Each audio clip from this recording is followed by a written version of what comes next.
Hi, I'm Torte Lini. 7.39 is here, and man, a lot of great and long overdue changes in the quality of life department with a big healthy block of map, item, and hero changes. If you remember in 7.38, the patch was really heavy on map pressure, while heroes with inherent tankiness were coming out as the big winners that patch. 7.39 tries to remove a lot of powerspike items and hero timings while giving some facets and abilities a nice facelift. Anyways, I started making this video at like 4 a.m. It's now 6:35, so let's not waste any more time and break it down. Cool, not gonna waste too much time on quality of life changes. You can see the changes yourself. Just some nice, really cool stuff you can check out is maybe team items. Now, instead of having you and someone else buy both Radiance, you can now tell your teammate, I'm already buying Radiance, for them to just completely ignore it and do it anyway. What's also great is that you can also micromanage people from this tab here rather than checking people's items individually as you're dead looking for people to blame. Fantastic. Really nice changes as well. I really like the buyback tooltip as well.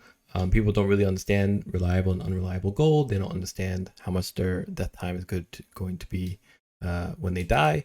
I think this is a really nice change as well. What's also really cool here is that you can also have buyback protection. So if you have this mark for buy option, which kind of automatically buys your items as you can afford them in the order that you set it to, this buyback protection accounts for that, which is also a really nice change. Instead of having to do math in your head during a 60-minute game. For anyone who uses Dota Plus, go ahead. Otherwise, my guides are still always available. Please support me. In terms of communication and clarity, I also really like these new effects and new pings, as well as the minimap route display. Kind of tells you the path that your unit will take to the location that you're set to. But what's really nice is that it kind of shows you the pathing that's going to occur on the minimap for those who are not used to the map or can't really envision how it's going to occur until it occurs. Nice little move there. As for the power control of the new menu, I recommend taking a look at that yourself. Some really nice changes to make things a little bit easier and much more organized than before. Not going to talk too much about ability draft for those who still play it. I wonder if it's the same developer working on it as the one that I knew before. There was one guy, he only plays ability draft. He absolutely loves ability draft. I'm sure there's more people doing it. It's going to take a lot of changes to do a full-blown remake of ability draft. But having said that, the hero drafting is a really nice change. I think what's really crazy is that you can pick your heroes at any time. So for anyone who plays ability draft, you pick your abilities and you usually are randomized to a base hero, which actually could sometimes screw up your lineup or actually end up screwing up your game. Sometimes you get like the base hero Meepo, who's really shitty without his ultimate ability. So now you can actually draft your hero, your base hero. It's got a little bit of a mind game situation where you can prioritize getting the good abilities, or you can grab the really good hero. Nice change as well. And the last thing that I'm really excited about personally is the improved post-game changes. I think they could have done more with it, but if you take a look at it, it's got some really nice effects to it. It's got some better clarity. It's got some really nice new graphs like player hero damage to show like people, let's say, doing a lot of damage with Radiance, but in reality aren't actually contributing all that much in fights. It's just Radiance dealing 5x damage on 5x heroes. Really nice to see improved post-game graphs, as well as the performance being really nice for those on weaker PCs. I also really like vector targeting snapping improvements. Just makes it a little bit easier for those of us who are kind of slow, who aren't using quick cast, or who are using quick cast and having trouble getting that targeting just right or the aiming. So overall, some really nice changes in terms of quality of life. Again, I won't go through them all, but definitely take a look yourself. All right, let's talk about some changes. I took away the camera. I'm sorry you won't be able to see my beautiful face for as long, but I think it was pretty necessary in order for you guys to see the entire map. I think the first big change for the map that was pretty important, honestly, is Radiant Safe Lane Tier 1. Pull camp, the pull camp here. It honestly just sucked. It sucked so much. Like if you remember Dire, Safe Lane pull, easy camp, pull camp was pretty hard to interrupt as an offlaner. For Radiant side, just because it had you commit basically to go past your hard camp to reach your enemy's safe lane pull, and even then, like interrupting that basically exposed you to the lane and usually the safe lane carry Radiant Dire side to then interrupt you or kill you. It's happened to me a lot because I just so arrogantly think I can walk in there and just mess shit up. Now for Dire to interrupt this pull camp here was honestly pretty easy because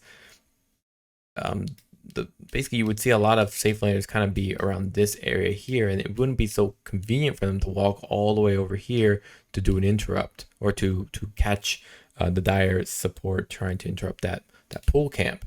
For Dire, I mean, a lot of heroes would just honestly walk this way through one path, or honestly, if they were comfortable or able to, they would walk this way to interrupt your pull.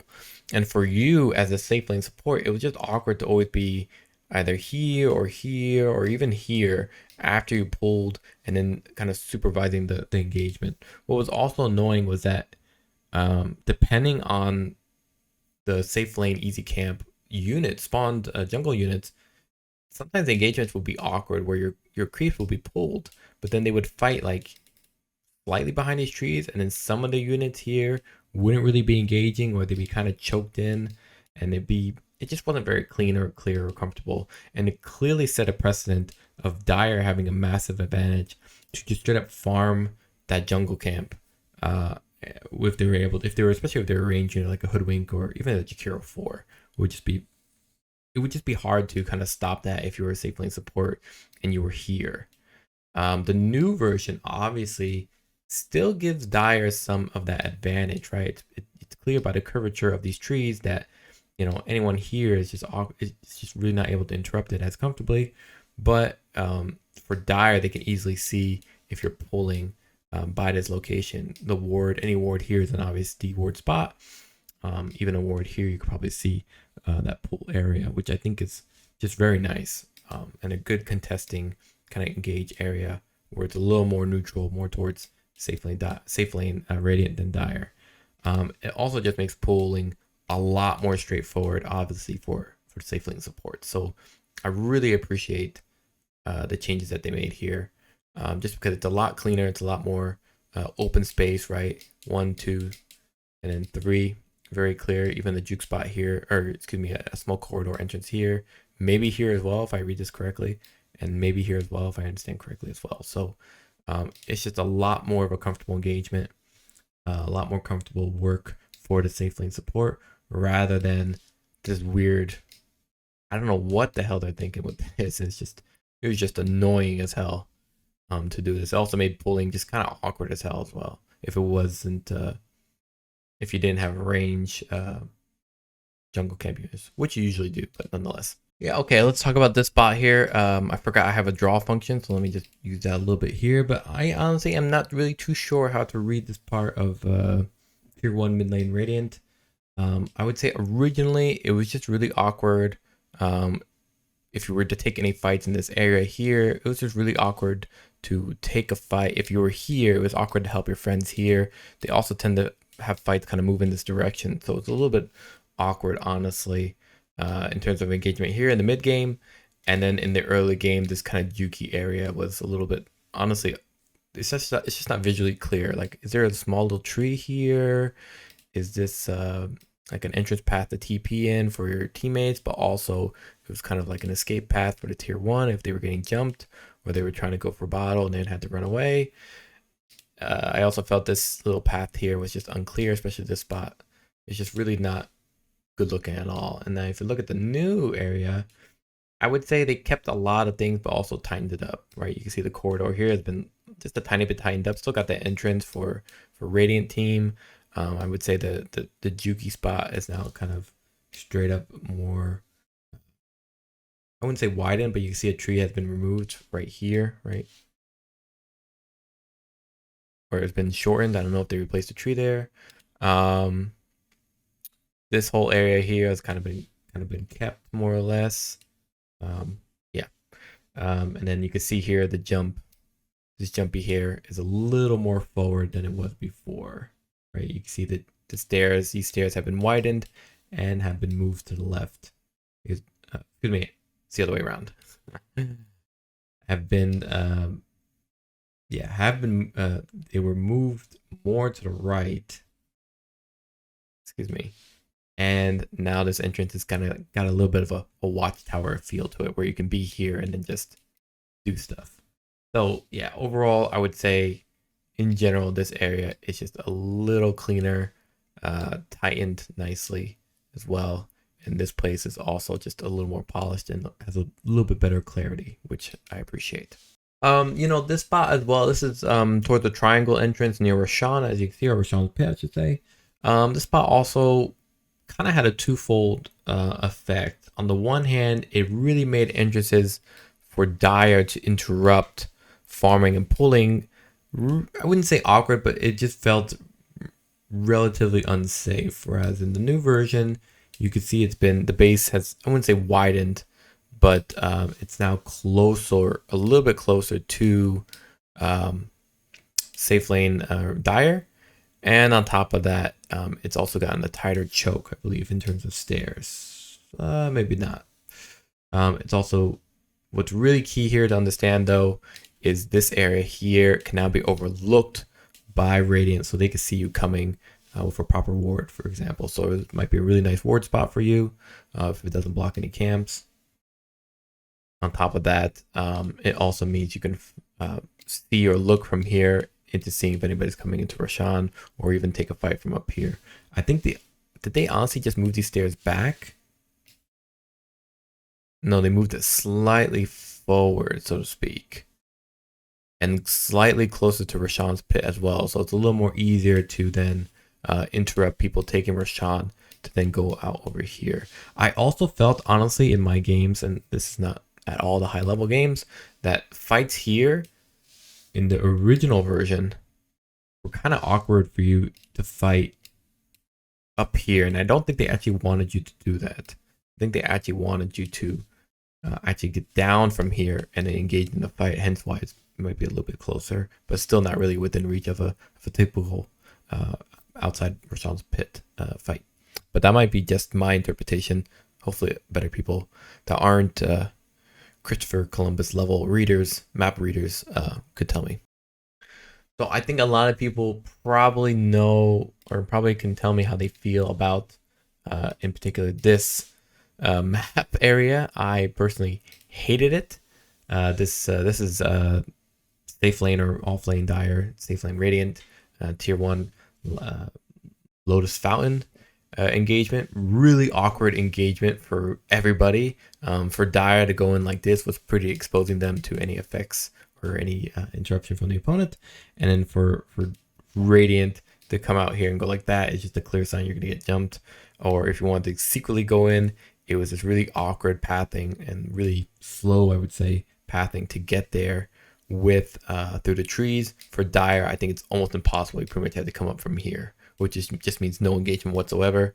Similar for Dire, for Radiance, excuse me, you had to go up through the Twin Shrines to get down here, or even there was like a little bit of a path to get there that you would outright skip that high ground area.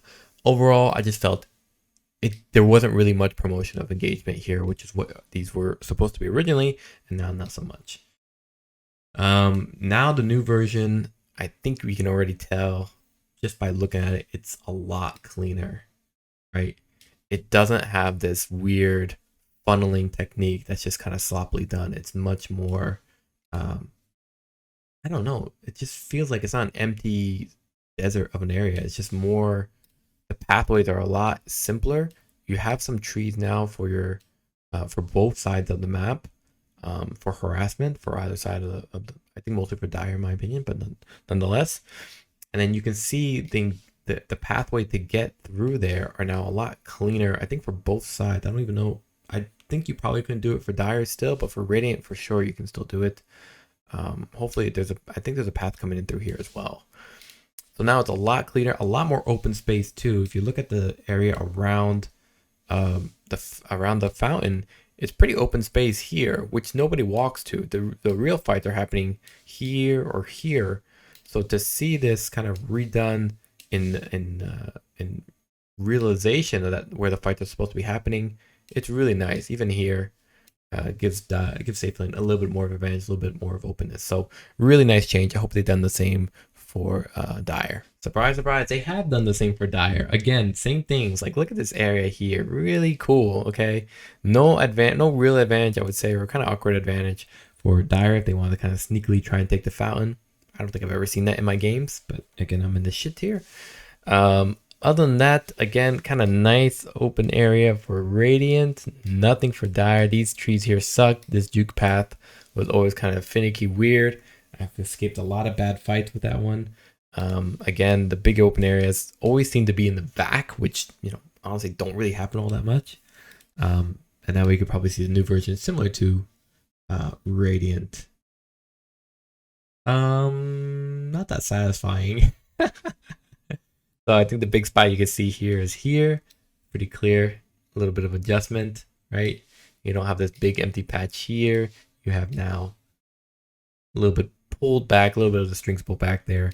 You can see the juke path was also a little bit more adjusted to be less front dire and more even. So you can see here 1, 2, 3, 4.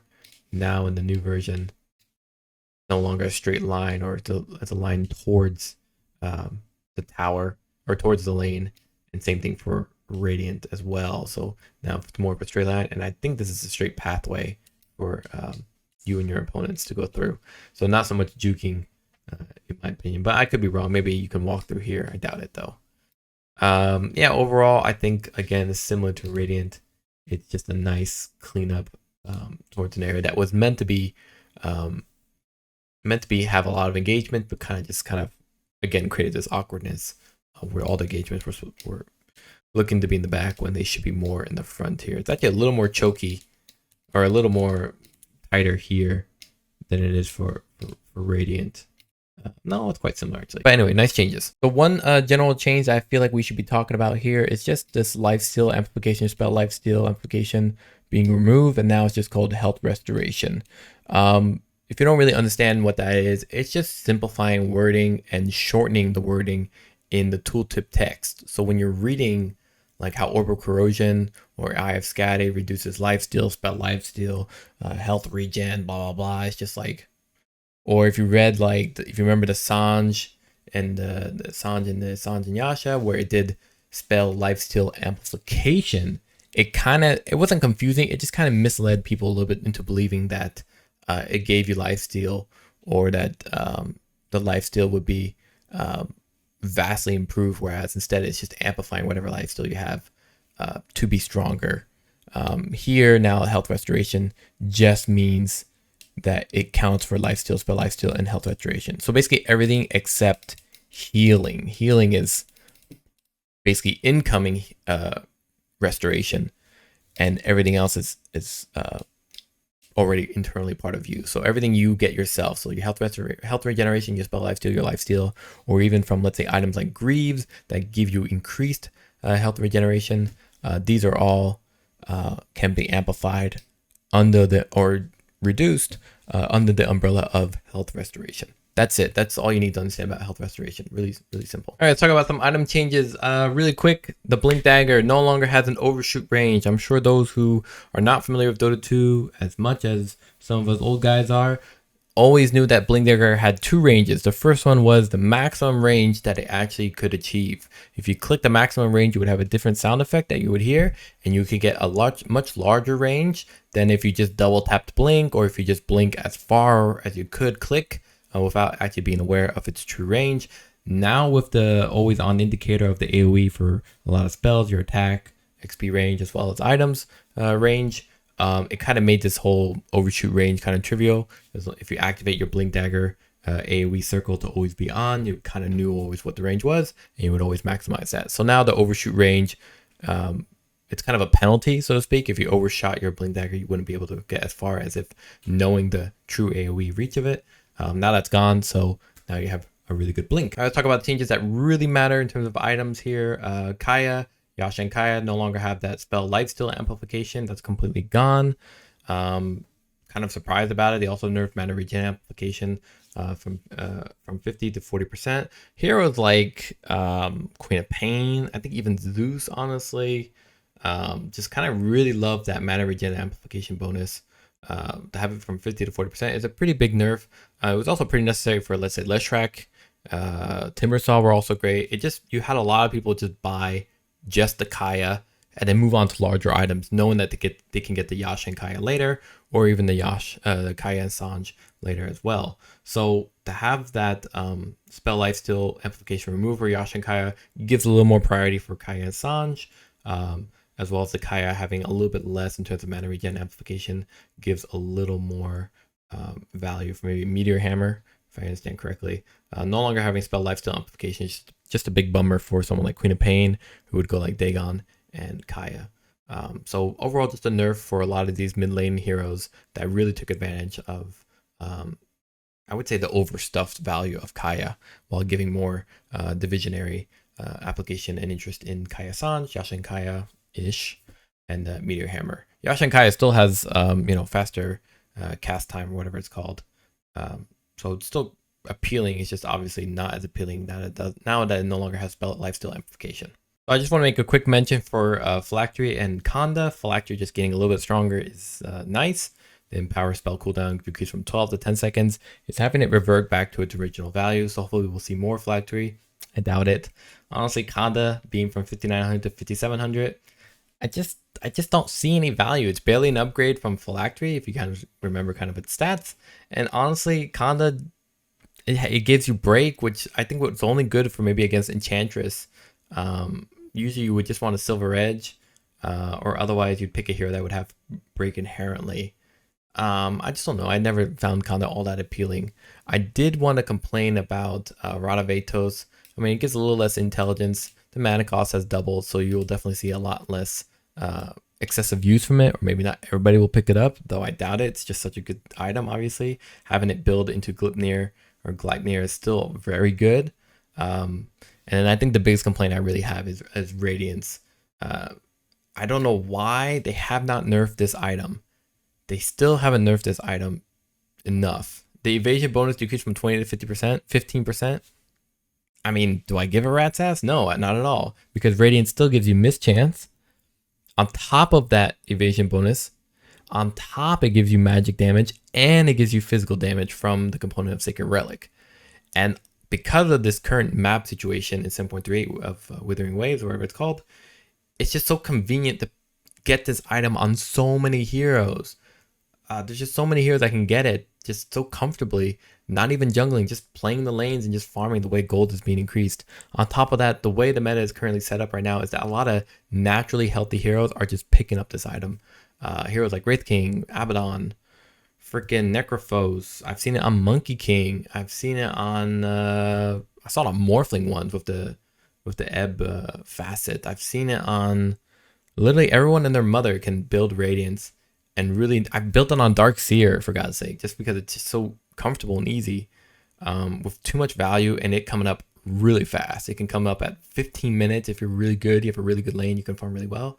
16:30 is maybe a really average time, maybe 17. And even at 20 minutes, if you can stall the game out to like 40 minutes, you're really looking nice for Radiance. It's such a good item. It lets you fight early. It punishes people. It punishes enemies who try to fight you if you're especially tanky, like a Wraith King, which you guys know about this build a lot. I mean, we've seen it on Medusa, right? Medusa goes Radiance too as an offlaner. It's just such a good item. I don't know why they haven't nerfed this item. Just outright increase the cost on Radiance so it comes later, or get rid of the mischance, or reduce some of its physical damage from Sacred Relic. Anything, but just reducing its evasion. It's not enough at all. It's not having 15% evasion at 20 minutes. Fantastic. Okay, 15 instead of 20. No problem. That's my rant. That's my complaint. Okay, the meta is really built on mid-game fights with tanky heroes that just need damage, right? They just scale so well. That's my complaint. I'm gonna play Wraith King more on stream. Sorry to all my viewers, but it's gonna be Wraith King all day now. All right, let's talk about something less depressing. Urn of Shadows, Spear Vessel, really nice. They got rid of Fluffy Hat. Now it's gonna be Circlet. A little bit better stats, more applicable for more heroes. Not every hero needs Fluffy Hat. On top of that, if you're fighting with Urn of Shadows and Spirit Vessel, you're kind of initiating, or you're kind of starting fights with it. You're not really looking to have better health. You're just looking for more stats to give you a little bit more health, maybe a little more armor or attack speed, and give you a little bit more mana. So really nice changes across the board, both for Urn of Shadows and Spirit Vessel. I appreciate that. Okay, let's talk about some neutral items. I usually don't talk about these, but they have had some really cool changes. They cycled out some really shitty ones, like Pick Pole, cute item, completely pointless. Trusty Shovel, really annoying item. If you're a mid laner, it's an automatic pick. You get free water rune every time you use your shovel in the water. Anyone with 2 legs and a hand could get free regen all the time and refill their bottles. ridiculous. Glad I got rid of it. Orb of Destruction also just was a no-brainer pickup for a lot of heroes. Picked it up on every single melee farming hero that would want this. Chipped Vest is nicely back. I actually like this one a lot. Every time you attack, you return 30 damage to heroes and 20 damage to creeps. So not as great for farming as it is for fighting, but honestly still pretty good for a lot of tanky heroes that kind of just want to tank the damage when trying to farm. I like this one a lot. It's a lot better than Orb of Destruction just in general. I actually think it's a little contrary to the Thorn tier 1 item. I kind of think people will pick Chip Vest over the Thorn one now in general. Like I'm thinking of Spectre. Spectre will probably pick Chip Vest over the Thorn one, but that's neither here nor there. The one we should really be talking about is the Dormant Curio, which is really cool. And basically it's like a placeholder tier 1 neutral item. So some scenarios you would think about for Dormant Curio is like one, you just got the chance to pick up a tier 1 Dormant Curio, a tier 1 neutral item, but tier 2 is about to spawn. So you would just pick this Dormant Courier, pick up maybe some stats that you really want from it, and then you would just wait until tier 2, and then you get a better tier 2 item, a tier 2 neutral. Or you can outright skip tier 2, tier 3, and go for tier 4 and get some really nice improvements on it. So I like this item a lot. It's really clever. It's great for heroes that honestly just don't really need a tier 1, or quite frankly are in a situation that can't really take advantage of much of the tier 1 neutral artifacts. Kobold Cup, also really nice one too. This one's basically a free drum of endurance. If you usually don't pick it up as a team, or in general, it's just a nice item. I think it's really great. No complaints here. Getting rid of Iron Talon. I think the problem with Iron Talon, I don't know if too many people are picking it up. I personally picked it up a lot, but I found it just kind of it being more sacrificial. I would just pick up the Iron Talon as a tier 2 if I felt like I was behind. I just had to fight, just had to farm like crazy with it. Or if I was a support and I just felt like there was nothing to do at tier 2, which is probably the wrong idea. So I'm glad they got rid of it. I just felt it was a little sacrificial or kind of a placeholder. The mana drought now being a tier 2, also kind of nice as well. It's obviously been bumped up. It's doubled up from 30 to 60. Really nice, I think, mana drought in general. There weren't that many tier 2 mana items, if I remember. So also really cool. The Poor Man's Shield also, as a tier 2 neutral item, is also great about some really tanky heroes, or heroes that need a little bit more tankability and are all about damage. Yeah, the Poor Man's Shield is just another great item. It's a nice little move from Chipped Vest to then the Poor Man's Shield. Kind of surprised to see it back, quite frankly, but it's nice. The GD Poland Bag is another one I want to talk about here. It's obviously a belated Spear Vessel. Sometimes games usually end or probably feel like the longest around tier 3. So to have this GD Pollen Bag is straight up people who just refuse to buy Spear Vessel. This is them. This is kind of a way to just have that. It reduces health restoration by 20% for 12 seconds. Just gotta make sure my head wasn't blocking the way. And the damage interval is 1 second. Has no mana cost. So again, it's straight up a Spear Vessel. Really cool change. Okay, I want to talk about some last late game neutral items that are really kind of crazy. The Dizoom Bloodright, which basically does has a passive blood unification, increases spell AoE by 15%, but the spells now cost health equal to 35% of your mana cost. Kind of scary, kind of cool for heroes like Leshrac. I think right off the bat, I think about Leshrac. I don't think I think I'm too much of a wuss to pick this item up, but it sounds cool.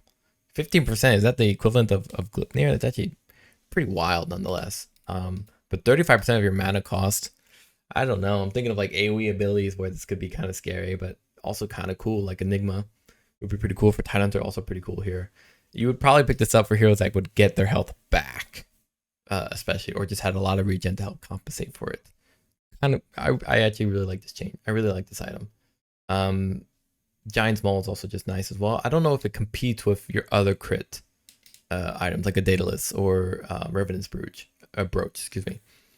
I think it does, but nonetheless. Okay, the last item I really like is this Divine Regalia. It's kind of cool, and it basically takes advantage of the fact that once you hit tier 5, you can actually keep farming up more Mad Stones to get maybe a new tier 5 neutral item. It's really cool. You increases all your alchemy damage by 20%, but if you're killed, it outright destroys your Divine Regalia, and then you lose the current enchantment, which would be like some kind of buff like 1000 XP per minute, or I don't know, some other You get like primary attributes, any of those like stat buffs you would get typically. So it's actually pretty funny. I actually like kind of an all or nothing item. That's scary, but could be game ending, could be game winning. 20% is nothing to sneeze at. It's all your damage too, right? Physical, magical, pure, whatever. Really awesome. I love it. Helmet Undying too. It's basically like Wraith King's Aghanim Scepter, where if you die, you're alive for another 5 seconds. And if you kill anybody, it extends its effect by 5 seconds. Kind of funny, cool. I actually really like this. I don't know if I'd ever pick it, but I kind of really like it. Okay, let's talk about hero changes. Abaddon being the first one here. They removed his Mephitic Shroud facet. It was the default facet you would usually pick for the hero. Just overall makes your Aphotic Shield much more better in terms of keeping you alive, in exchange for, I think, a lot less damage, right? Didn't explode at the end like you would typically with Aphotic Shield. Now you have this new, I would say it's a core, but I could also see it's a support facet, Malignant Mist, which gives you kind of a long range shot of Mist Coil. It was basically your Ag Shard ability, where when you shoot your Mist Coil, it also does 100% at max level of your attack damage, plus any effects that you had. So Crested Avernus for the slow, Orbital Corrosion, Desolator, Basher, whatever, it would count in that one shot. Really cool to see it now as a default facet from the get-go. Good for an Abaddon that's a pause 5 or even pause 4, really pause 5, who maxes out Mist Coil. Now you get that from the get-go, so it could be pretty good. It can even be maxed out first over, let's say, maxing out Aphotic Shield, though I highly doubt that. Usually you want Aphotic Shield for the shield evidently, as well as for the Dispel. Now instead of this being your Ag's shard effect, now you have a new Ag shard effect, which just makes Aphotic Shield a lot more scaling. Now it deals 75% of the absorbed damage to nearby enemies, so a lot more pervasive towards the mid game, whereas usually you would use Aphotic Shield as a dispel that late in the game. So it's a little bit better. It can even be rushable, if that's a word, for Abaddon. Nice changes. Could see Abaddon back in the meta, maybe. He definitely goes Radiance now because Radiance has been nerfed. And yes, I'm still not over that non-nerf effect for Radiance. Let's talk about Batrider. Batrider, kind of a forgettable hero. The hero is really only known for Flaming Lasso, but with the amount of AoE heroes, initiating heroes being kind of the go-to pick for a lot of these meta, Batrider kind of fell off. Even as a pause 4, pause 5, he just wasn't that interesting, and especially pause 2, which he originally was, is also not that notable or valuable versus more engaging and capable heroes such as Queen of Pain, Puck, Storm Spirit, the obvious gankers that you think of. So with this new Batrider reworked facets, he's got Stoked, which gives him a lot more value early on. With Firefly, basically he burns away 2% of his max health per second, but gains increasingly bonus movement speed and spell amplification over the duration of Firefly. So you can have up to 40% for movement speed and 20% for spell amp, which is pretty good. It obviously lets you farm very quickly with it. If you do some stacked jungle camps, which most Batriders do, they get their blink relatively early, or even Drum of Endurance. On top of that, obviously it lets you maybe kill a lot of heroes with Flaming Lasso rather than just having it as a setup for other heroes to kill.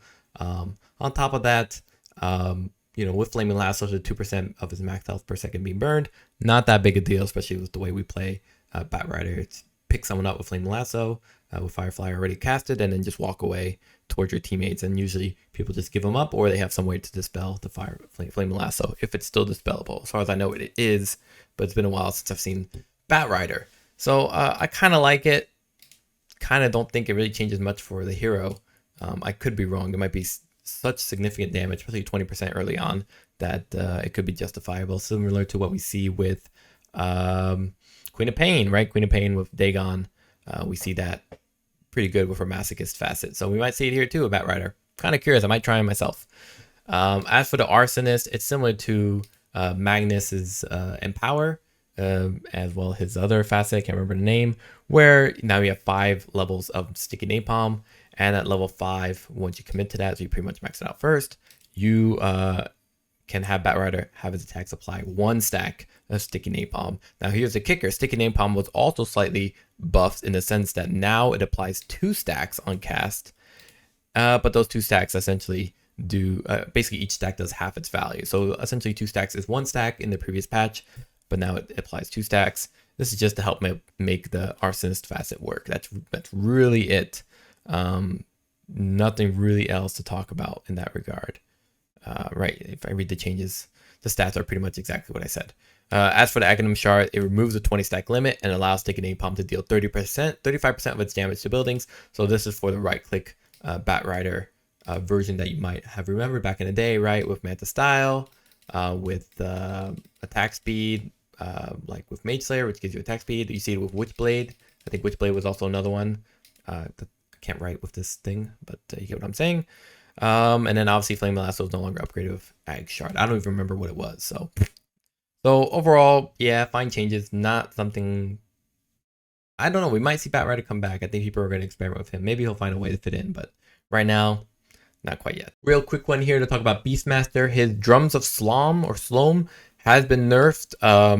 It's now essentially 10 instead of scaling up with Primal Roar. So it's been significantly nerfed in terms of late gameness. Early on, obviously 10 is still fine, but as the game gets later, it obviously has less effectiveness by essentially 50%.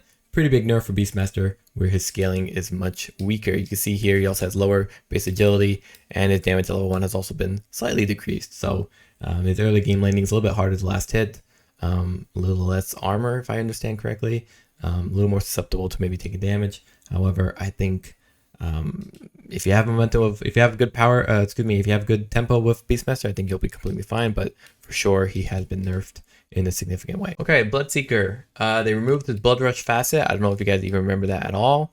It was basically activating Thirst for some movement speed and some kind of trade-off. I don't remember. Having said that, there's a new facet now, Old Blood. So you can use Arterial Spray, which is the facet where when you rupture someone and you attack them, they get pushed back and take some rupture damage. Old Blood feels like kind of like a supportish item, or maybe just a full-blown right-click build for Bloodseeker. It basically removes your spell amp, which means you can't really farm with Bloodright anymore, max Bloodright, which is what you would usually do. But it does give you base damage amplification. So basically any damage you get from stats, agility, strength, or whatever, usually just agility for Bloodseeker, it gives you increased damage on that, but it also silences the target. So yes, you can use it on yourself, similar to the Mask of Madness. Maybe you could do Mask of Madness with this, which would be pretty interesting, funny. Or you can use it on an enemy. Now, why would you do it on an enemy besides the fact that it can silence them? So great against, let's say, Queen of Pain, Storm Spirit, Puck. But it's the fact that the silence on Blood Rage at level 1 is 8 seconds. Like 8 seconds on Bloodseeker, on the Blood Rage at level 1 is pretty insane. And I don't know if you guys remember the range on that ability, but it's quite large, right? It's got a significant AoE of 400. For comparison, Tidehunter's reach is 1250, so it's literally, 1/3 of that. It's pretty significant. Like Silencer's Arcane Curse is 1000, so 400 range is nothing really to sneeze at. It's actually pretty wild in terms of range. I am kind of surprised about it. I mean, it's weaker than Sven's, but it's still pretty good range. Yeah, I'm kind of curious to see how this is going to work out. Quick one to talk about here, Bristleback. The Seeing Red facet, nothing really to talk about. Most people choose the Nasal Rocket one, and this is where there's really something to talk about here. The Viscous Nasal Goo has been nerfed, so its early game value is actually significantly weaker, especially at level 1. Some people even start at 0 minutes with Viscous Nasal Goo for some early kills. It reducing your armor from 2 to 1.5 is pretty plentiful to notice, especially after 3 goos. Definitely from instead of 6, you're now at what? 1.53, then 4.5. So pretty massive nerf. And then on top of that, the movement speed is 10% instead of 5%. It's a 5% decrease, so 15 to 10%. Pretty big change for the hero. Maybe we'll see Seeing Red come back. I think Viscous Nasal Goo is still good, just because of the pickup for it. Buffs Bristleback pretty significant. But, however, having said that, it doesn't... it's still pretty much a bummer to see this early game hero now get nerfed in terms of armor reduction. Okay, some Chen buffs. Finally this Chen gets buffed. However, again, this is a hero that is all about ganking and pushing really early in the game. kind of falls off mid to late game. There are just better heroes that have better map pressure, and more importantly are just a lot more applicably useful, as Pause 5, right? Ancient Apparition obviously has great global map presence, Ringmaster, etc. Having said that, the Chen changes are actually redeemable. They're really nice here. Holy Persuasion, it increases your damage from 2 to 4, so that's literally double its damage. Pretty good value. Makes early game harassment and even killing much more easy. Existing units now receive the benefits of Chen when he levels up or levels into Holy Persuasion. So improvements include, let's say, bonus damage goes up, movement speed goes up, his Summon Convert, which is his innate ability. It also goes up its maximum health up to 20 plus 80 of Chen level. That also goes up when he levels up. Now he doesn't have to resummon or recapture or reconvert any units. Really nice. In terms of other changes, I think the other big one that really matters here is the Hand of God. Let me scroll down a little bit here so my big fat head doesn't block the way. Good old blockhead moves. Hand of God, it's actually pretty cool. Basically, it gives you and the team a BKB effect. Basically, after the initial heal of Hand of God, which you use to save your allies or to flip the board back in your favor for you and your team, Chen can also keep channeling the ability for another 6 seconds, which is, I think, the final level of Black King Bar, right? Black King Bar starts at 9-second duration, and then the final level of it after using it 4 times is 6 seconds. So it's essentially a weakened Black King Bar within an 800 radius, which gives all your allies debuff immunity like Black King Bar and 60% magic resistance like Black King Bar, with the exception of Chen himself. So obviously everybody's going to target you or try and interrupt you because you're channeling this ability. This effect also triples the Hand of God's heal over time for all your units within the debuff immunity radius. So sadly you can't move with that channeling ability, but it is a really nice effect to help deal with, let's say, post initiation, or even as a to help deal with maybe counter initiation, right? You initiate with Tidehunter or Magnus, and then you start fighting. Chen pops his ultimate, and then he with the Acceptor, and then he channels that, and then Earthshaker tries to Echo Slam into nothing. Except Chen obviously gets interrupted. So evidently 6 seconds for everybody else to stay alive with the debuff immunity magic resistance. However, any kind of AoE ability that interrupts, stuns, or silences Chen obviously cancels that 6 seconds. Still pretty cool. I don't want to waste too much time on Clockwerk. A lot of people are probably asking about this chainmail if it's interesting. Armor power. Clockwerk gains an ability to self-cast chainmail item to consume it. Each consumed chainmail provides them with 4 armor. The number of stacks is unlimited. Now you're wondering, why the hell would this matter? Well, Clockwerk essentially gains damage 0.25 per point of armor. So he gains 1% of damage increase per chainmail consumed. I guess that's it. That's the thing. Like, interesting. It's pretty much a late game item. I would late game a facet I would consider. Like, you don't really have any kind of use for some early chainmail except for, I don't know, maybe farming with it. With farming with battery assault, but with battery assault, like, it doesn't do any more bonus damage to creeps, so it's not that great, honestly. So yeah, interesting, but you take up a whole facet with it. So 1% increase, so you got to eat like 5 of these to make it even remotely valuable. I don't know. For me, it doesn't. Maybe I'm misreading it, but it doesn't look that appealing. It's definitely a late game item, late game potential, but that means you have a facet up until the absolute late game period where, you know, you have enough essential survivability of Clockwerk. You don't want to cite the Vice or the Acceptor or something. You just want to buy chainmails. Cool. Let's talk about someone that really matters, actually. Earthshaker. Earthshaker no longer has his Slugger facet. Honestly, Slugger was a default pick for any hero, any Earthshaker player, regardless of the role. So now Slugger is the innate ability.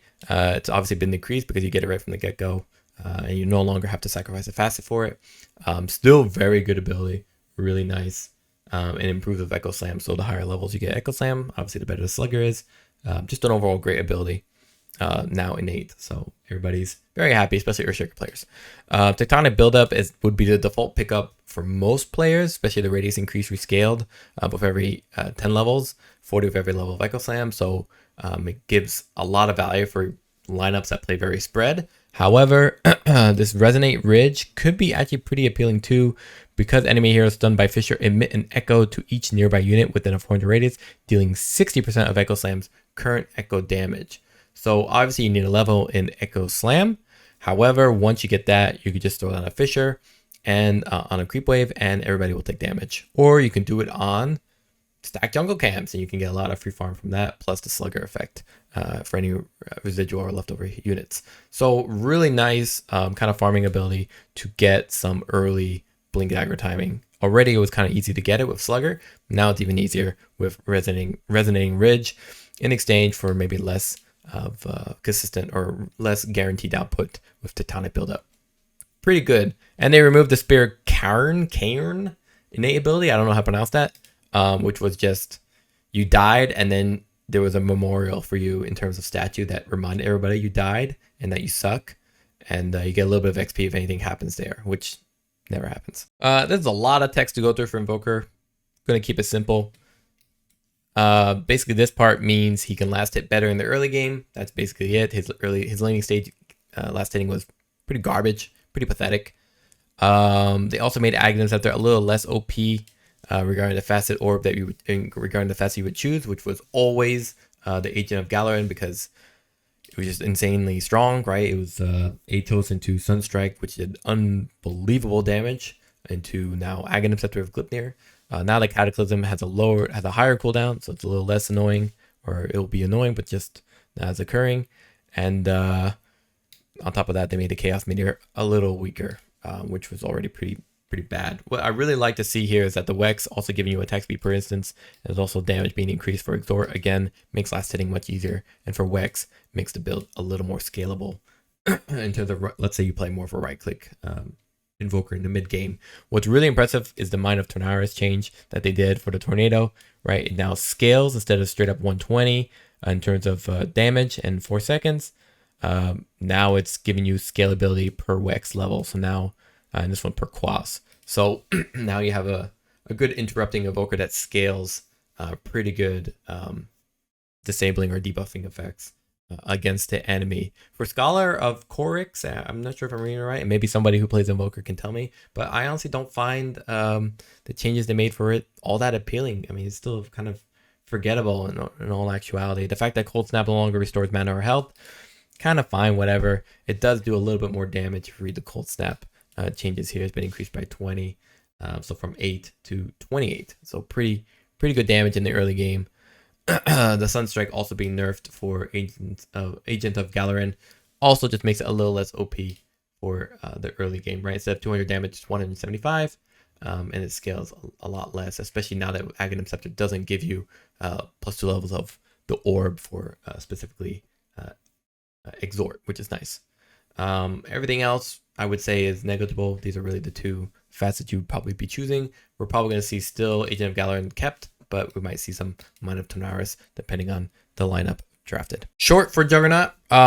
Basically they reverted back his Blade Fury to actually deal damage in the early game, which was long overdue, honestly, because Blade Fury was completely pointless. I like that the damage tick is no longer based on Juggernaut's attack speed, which was nothing at their levels. Now it's just 5 ticks of damage per second, and the damage has been rescaled. It's pretty much doubled at level 1, so it's doubled across the board, right?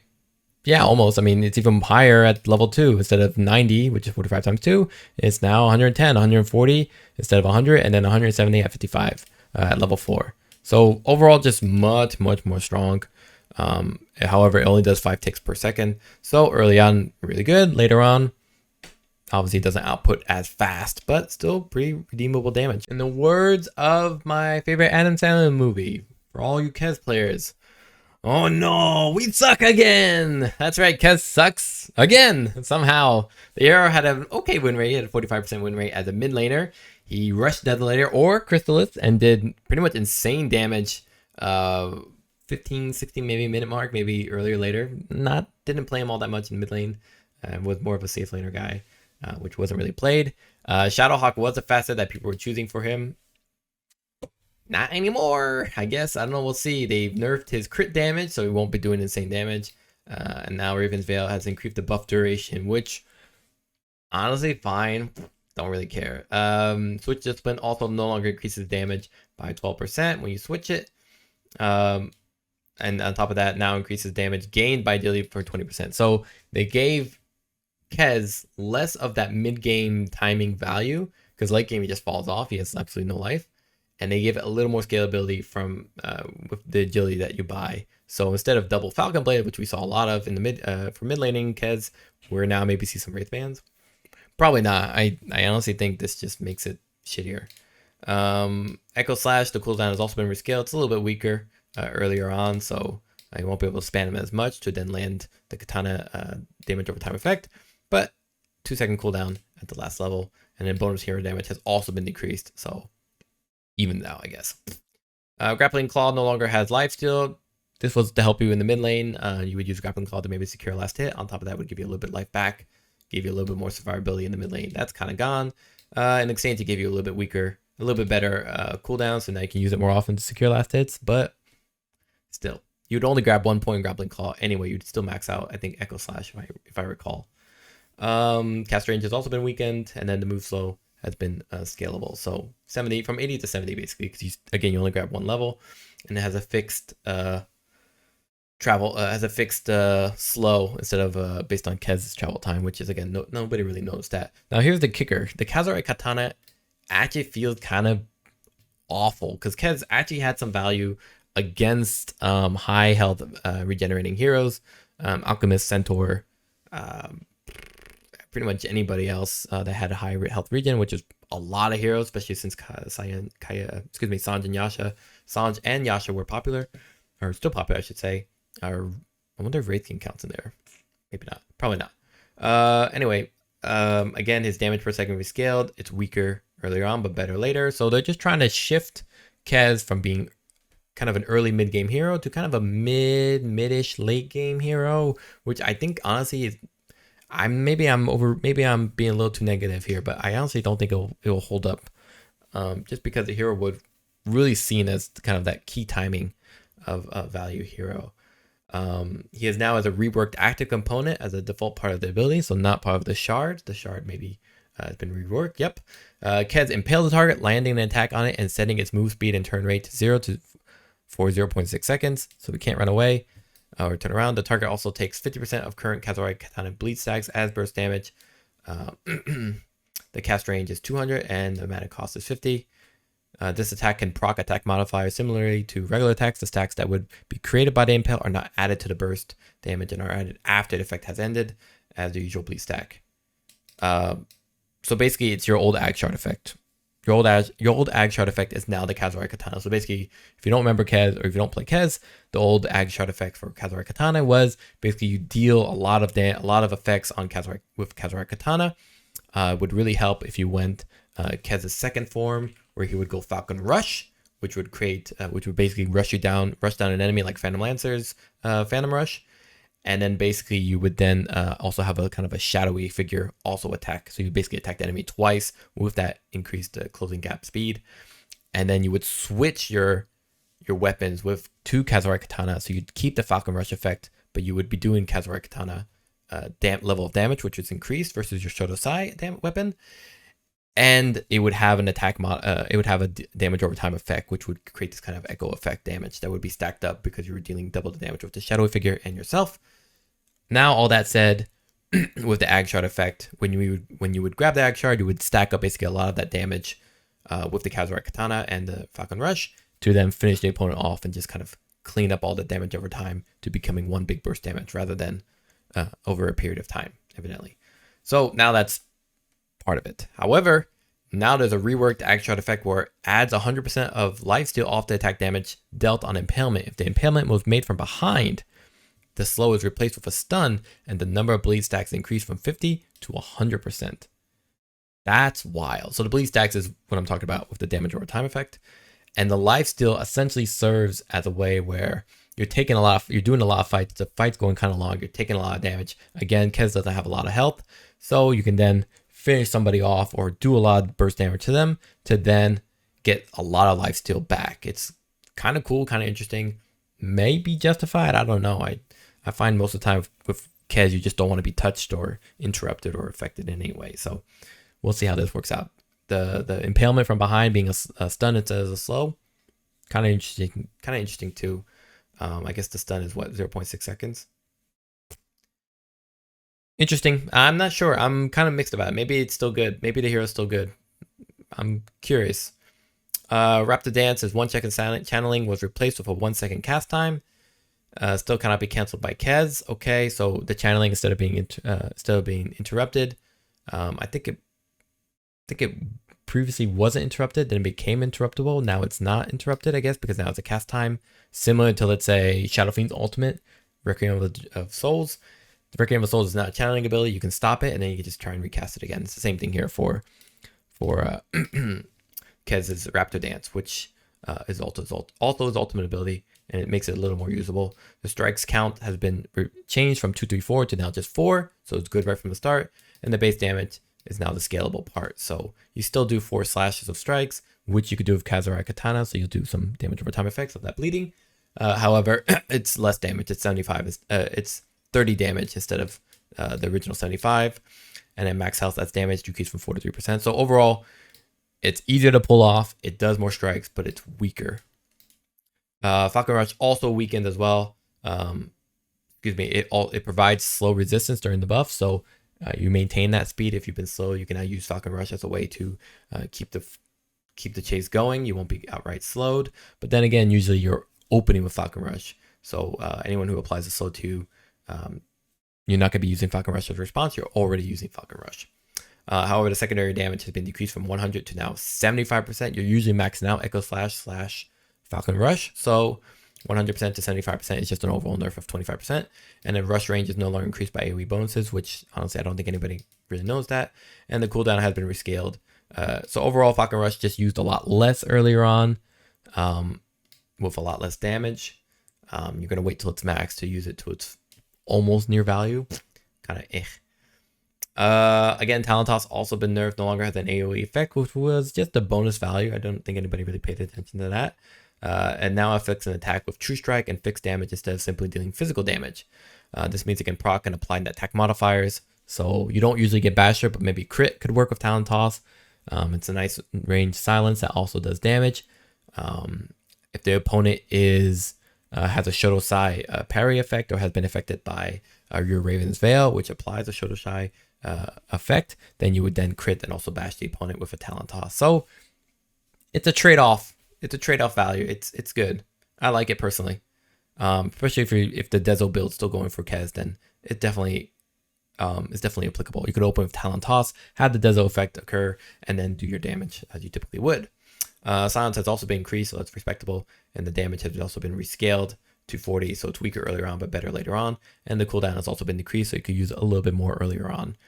Again, it's Talon Toss shares the same slot as Grappling Claw, so you can only pretty much get one level earlier on. And then Shotosai, the chance to mark increased from 17 to 18%.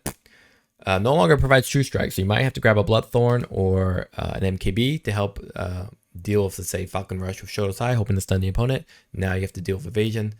It's not that happy about it. And lastly, no longer grants bonus stun or critical strike from marks generated by parrying an enemy hero.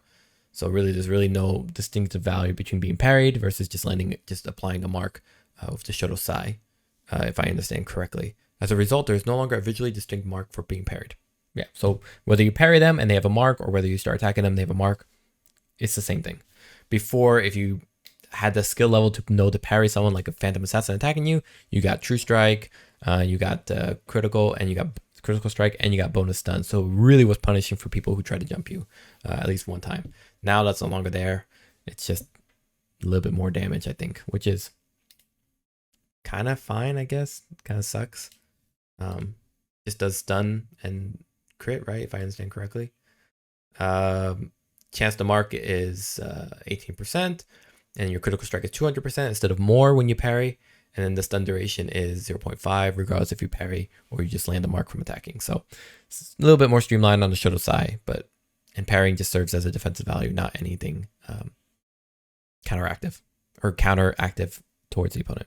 Let's talk about Lich. Lich still getting nerfed, even though he's no longer that good since 7.38. He's got a new facet. They got rid of the one that really mattered, Frostbound facet.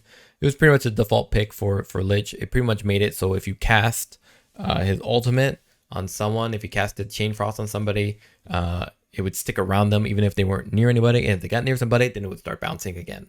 That's gone. And instead you get this Evil Eye facet, which is fine. I mean, the alternative is Growing Cold. So if somebody dies from Chain Frost or while under the effect of Frost Shield, the duration of these abilities are extended. So Evil Eye here, it says Sinister Eye applies an Evil Eye debuff that will deal 25 damage every time Lich deals magic damage to the target and applies received movement slows by 50%. The Evil Eye debuff duration lingers up to 2 times the elapsed Sinister Gaze channel duration. Kind of annoying to remember this, but essentially what it's trying to say is that when you cast Sinister Gaze, which is your opening ability, you will deal 25 damage on top of every time Lich deals magic damage to the target, and it increases all the slows that you would affect the opponent with Ice Fire, Chain Frost, Sinister Gaze, or even Frost Shield. And that Evil Eye debuff lasts 2 times longer than the Sinister Gaze duration. So the more you level up Sinister Gaze, the longer Evil Eye is by double. Okay, it's interesting because you basically open with Sinister Gaze and then you apply all your other abilities. So it just amplifies the value of the damage you can deal with Lich with, let's say, Blink Sinister Gaze if you're still doing that into your ultimate abilities. However, right, instead of the other facet, which would be kind of redeeming, especially if you guarantee some kills. Instead, you get just increased damage that only you can deal plus the extra soul. I think overall this is going to be the default pick in terms of facets. I don't know why I was trying to frame it as a trade-off. It's not really a trade-off, right? In all honesty. So, having said that, other changes: mana drain per second increased from 15 to 20%. And no longer has extended duration on creeps, which nobody cared about anyway, because you don't deal any more damage with Sinister Gaze on creeps, if I recall. Or maybe now you do with this Evil Eye, technically, after you lay down a Frost Blast. Now the Trained Frost essentially has a facet. The orb lingers for 2 seconds. If there are no current targets to bounce to, the orb will bounce to a new target if one becomes available within the linger duration. So the old Frostbound facet is now part of your Chain Frost. I think that's really all to talk about. Valve loves Medusa. That's the only reason I haven't seen any nerfs for this hero. Honestly, the hero, hero's just good. I don't know. They didn't reduce her mana shield, so she's still good in the off lane if you want to pull that off. They did reduce the base damage, so it's a little bit less annoying. The mana gain rescale is just flat 15%, so that is technically a way of nerfing her, right? When she goes shard and she has the mana shield. However, I think it's still a very strong hero. Yeah. Okay, let's talk about Monkey King. Basically, they got rid of his Wukong's Faithful Facet. Basically, the facet was if you got out of the ring, you had a chance to come back in without it immediately expiring. Helped with a lot of heroes that pushed you out, like Mars, like Vengeful Spirit Swap, etc. Now they have the new facet called Changing of the Guard. Changing of the Guard sounds kind of cool, but actually not that interesting. Personally, I find Wukong's Command just not that great of an ability as a whole.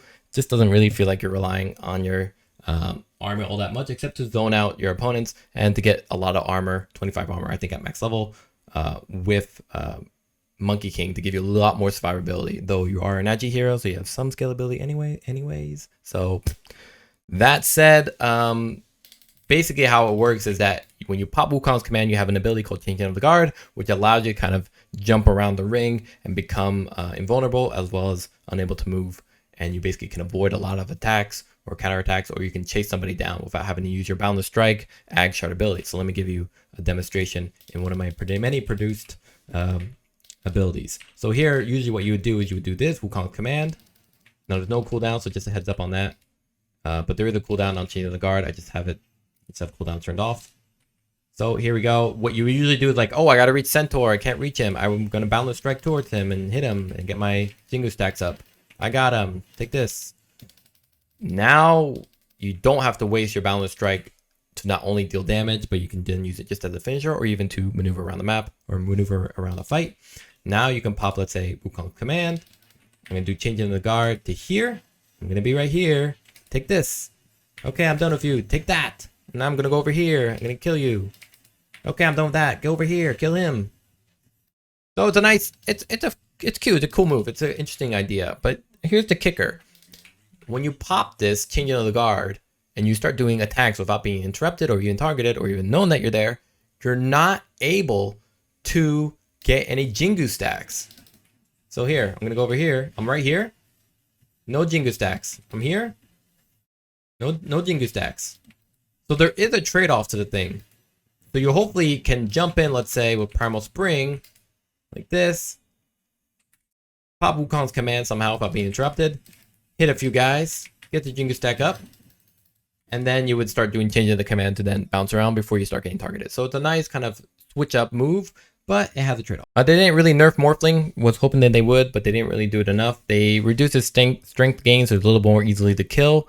His base mana regen is now 0, so you pretty much need Vlad's or any kind of other ability items. So early on, it's a little bit harder to wait for him and get a lot of kills without Vlad's, so you get a lot less value out of it. The shift rate is also decreased, so if you do catch him, his strength gain is much slower. However, again, not really that nerfed, honestly. I guess if you're a good morph player, you can pretty much get away with the same build you're doing now. Maybe you might need a little more regen with a null talisman or something, but I mean, the accumulation innate ability, which gives you 50% stat growth based on every half level instead of the full level bonus, it's not really what matters. It's more about the talent tree providing an additional +3 of Morphling's primary attribute. So agility, because you pick the ebb facet, and then that you will use for waveform to deal 50% of your attack damage on creeps to farm incredibly quickly. So still a strong hero. Okay, I'll talk about Muerta. They removed the Ofrenda facet. It just honestly wasn't that good. It gave you additional attack speed towards its later updates, but honestly, Ofrenda was like you died and then you could respawn where you put the Ofrenda, which honestly had a trade-off. Also, a really good way for feeders to put it at the enemy found and just keep feeding continuously. So super annoying.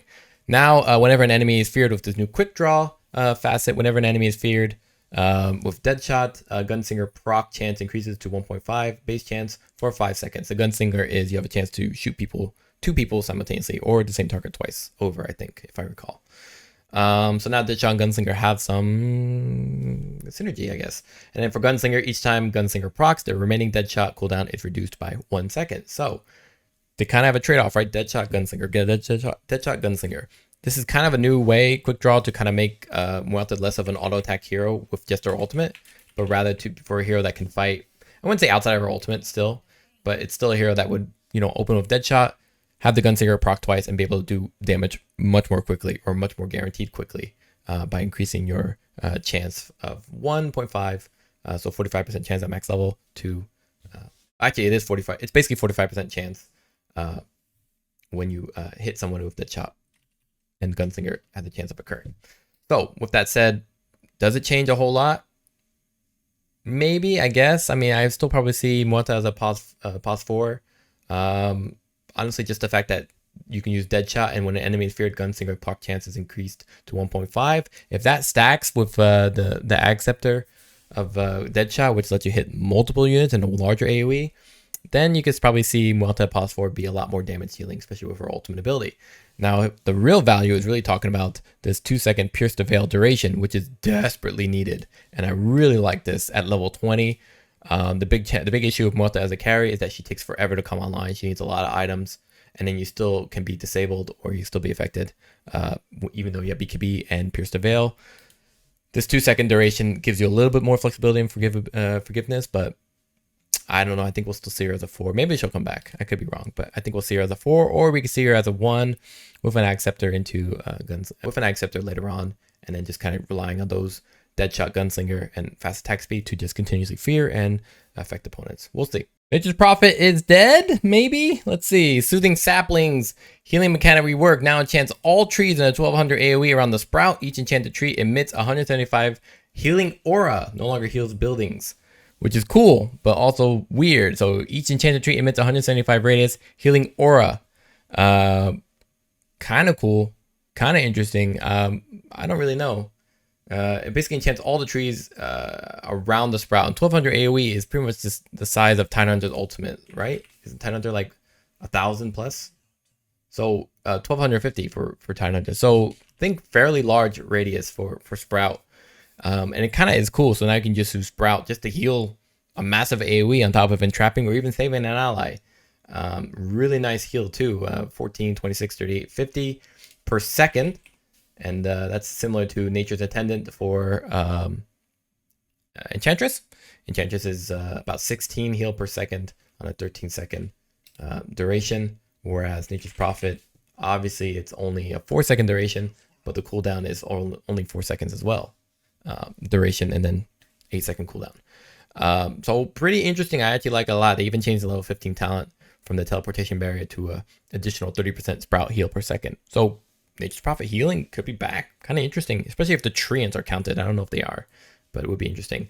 However, what's really nice is they got rid of the stupid Ironwood facet, and now they have Nature's Prophet. Literally, whenever a hero is killed by Nature's Prophet or dies within 750 range of him, 2 seconds later, a money tree grows in their place. Each tree spawns 2 bags of gold every second, which can be picked up by any hero. Each gold bag grants gold equal to 1.5 of the killed hero's level. Each money tree has a lifespan of 3 seconds. Gold bags are created 200 to 250 radius from the tree and disappear after 15 seconds of lying on the ground. Gold bags are automatically picked up by heroes within 50 range from them. Money tree provides 2 times tangle healing, similar to Ironwood tree. So what's really cool is that it has some playability to it. Honestly, I think it's kind of stupid, but I'm not complaining. Any kill you get, you can get a lot more gold. So it kind of works really well if, let's say, a bounty hunter. But on top of that, you can kind of play the Nature's Prophet hero as a core or as a pos 4, knowing that this Nature's Prophet gives you and your team a lot of gold and really pushes or enables more fights with a capitalization on gold. The gold bag effect, I think, is just a fun idea, but someone can obviously just chop it down. Even someone on your team can chop it down, or you can eat the money tree and get additional healing. So cool.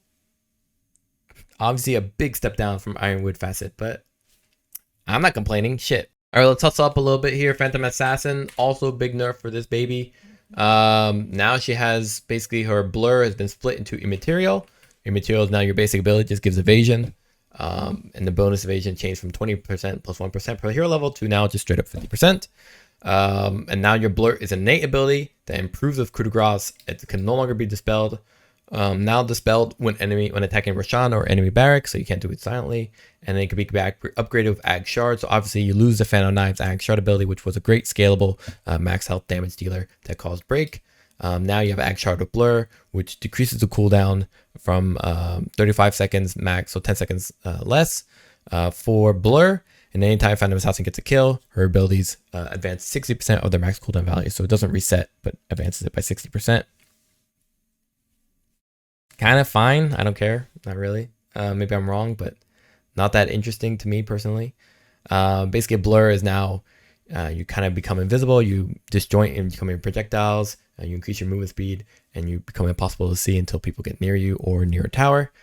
Yeah, it's just a nice way to kind of maneuver around the map without being seen, and more importantly, gives you increased movement speed so you can transition around jungle camps quickly. Or it could be as a disjoint ability to you kill somebody, pop Blur, and then you can jump to somebody else when your Blink Strike comes up. Phantom Knives is now an Ag Scepter. Obviously, it has max health damage is increased from 28 to 30%, and then the break duration from 3 to 4 seconds. The cooldown's also been reduced by 6 seconds, so it's slightly better. And by slightly, I mean pretty significantly better. However, now you got to buy a full-blown Ag Scepter for it instead of a non-inventory slot of Ag Shard. Been nerfed, definitely nerfed. The hero was strong. The hero was prevalently strong throughout this patch. Let's talk about Sand King real quick. Wouldn't be a patch without Sand King being reworked for absolutely no reason, but the reason is probably that he was very difficult to balance without being too strong or too weak. So now there's 2 versions of Sand King. Facets now is a Sandblast, which was his level 25 talent. If you were caught with the level 25 talent as Sand King and you cast a Sandstorm, you would have blind everybody in there for 50%. Now it's single target. If you cast Sandstorm and Sand King attacks somebody in it, they are blinded for 50%. And that's at all periods of the game, so it could be really good towards that mid-game period when you decide to fight 5%. On the flip side, the final sting, kind of interesting too. Each enemy hero hit by Stinger in innermost radius instantly emits a caustic finale explosion that deals 50% less damage. So this could be really good if you get a nice epicenter jump in on very clustered enemies, and then you do a big Stinger attack, especially if you have a larger AoE with, let's say, a Glipnir, which you don't really buy all that much anymore. You usually buy Revenant's Brooch, but Revenant's Brooch with a Stinger, now doing caustic finale explosion at 50% less damage to all these heroes in AoE is pretty crazy on top of the epicenter effect. So pretty interesting. I like Final Sting. I also like Sandblast. So they both have their situational value. The thing about Sandblast and Storm is that the blind target means you could probably take Ancients pretty much earlier, knowing that they can't attack you back. But then again, you have the invisibility, so it doesn't really matter. So yeah, I think Final Stinger is probably going to be the default pick, but I could see Sandblast also being justified here. Other than that, Radius for Sandstorm's larger. Caustic Finale deals more base damage, but doesn't do as much max health damage, so it's definitely weakened. Maybe that's why we have to go now Final Sting as the facet. So Silencer, I don't know. It's either you take Reverberating Silence or lose. The other one was Irrepressible. And Irrepressible, basically, Silencer could not be silenced, which is just fine. Whatever, I don't care. Like Mask of Madness, and that's it. you would take Reverberating Silence, and it was pretty much unstoppable. You would have to buy Yules, I think, to get rid of it. But basically, when you silence someone and they pop AKB, they get re-silenced for a short duration, which was super annoying. Now there's two versions of what they were trying to do with the original facets. Now is Synaptic Split, which increases your Glaives of Wisdom by 5, and the number of times plus 2 attributes can be can't be leveled as much. And then Glaives of Wisdom at 5 bounces 1 time to a random target. So instead of a talent being that, now it's directly a facet, so you have it right from the get-go once you level it up to the max. The bounce prioritizes heroes and costs mana, just like the original tech. And then this one, Suffer and Silence. Silencer deals 25% more damage to silence targets and takes 25% less damage from them. Improves with Global Silence. So this works really well with the typical silence player that we know would go Refresher to get the Global Silence and have the Ag Scepter to do that effect that we saw with this first ability being Arcane Curse. So interesting. Not really sure if it's going to be that valuable for a hero that really plays from afar, kind of gets maybe a last word in early on, or maybe Arcane Curse, and then you get the silence in there. But yeah, I definitely like the Suffer in Silence. It just makes the hero a lot less immediate pick in terms of not having Reverberating Silence anymore, now that people can get out of his silence. And so it definitely weakens the hero significantly because now there's no guaranteed silence for the hero. Let's talk about Venomancer. Venomancer has a new facet, or rather reworked facet. His Plague Carrier was kind of this annoying. You could put Plague Wards on enemies or on allies, and they could hit people. You would pretty much just use it on yourself and just farm up the jungle camps. It was pretty stupid and pretty annoying. And you had a lot of junglers just do that. It was super bothersome. But now Plague Carriers, Plague Wards can apply Septic Shock damage based on their damage. So if you don't know what Septic Shock is, it was a pretty nice innate ability for Venomancer where the attacks deal extra damage based on how many debuffs the attack target has. So if you applied Venomous Scale and you applied Noxious Plague and you applied the Poison Sting, you would do pretty significant damage, additional damage to the enemy. So now that's just part of the facet where your Plague Wards can do it too, which is nice. And then on top of that, when Venomous Scale impacts enemy heroes, 2 Plague Wards are created around them based on their current level of Plague Ward. Also used to be an old Ag Shard ability for Venomancer. Really cool ability that really works well with Septic Shock, so you can do a lot of aggressive damage early on with Venomous Scale and max levels of Plague Wards. Other than that, yeah, the hero is still okay. I mean, I personally like his other facet, Patient Zero, better because it makes Noxious Plague, his ultimate, spread better, and I think it does a good amount of damage regardless. But can't deny the value of Septic Shock and Venomous Scale means you have more regular damage output outside of your ultimate. Witch Doctor might be back. He looks pretty cool. When an enemy dies with his new facet, he has when an enemy dies under the effect of Maledict, 75% of what the next burst damage amount would be is dealt to all enemies in an 800 radius. And this works even if the enemy dies on the last burst of damage. So it actually is pretty cool for a hero that has to rely on Maledict as being his main damage dealer before he can use his ultimate, or if he uses Glimmer, walks up, does Maledict, and then maybe gets a kill out of it. So it's a pretty applicable ability that really justifies maybe maxing out Maledict first. However, we did lose their Headhunter facet in exchange for it. I think it is going to be the default pick for Witch Doctor. It makes it really strong for the hero. Maybe even justifies like getting Spirit Vessel for the hero. I don't see that a whole lot, but we saw it every once in a while. Makes Blink Maledict into Death Ward all the greater for, let's say, post-fight or during a fight. And it makes the AoE increase on your talent from Maledict all the more justified. If you can get 2 people inside your Maledict, you're looking at a really strong burst effect that can literally kill both of them. If one dies and then bursts on the other and then they die too, and then they burst on anyone else that's left over. Cool. Paralyzing Cask, however, despite not having the Headhunter facet, is still good because now it deals bonus damage to creeps. The base damage is also increased by 100, so literally double when you max it out. It deals 20 more damage per bounce by default as well, and the bounces are rescaled, hitting 3 times. So first level paralyzing cast with Maledict, so level 2. At the level 2 timing for Witch Doctor.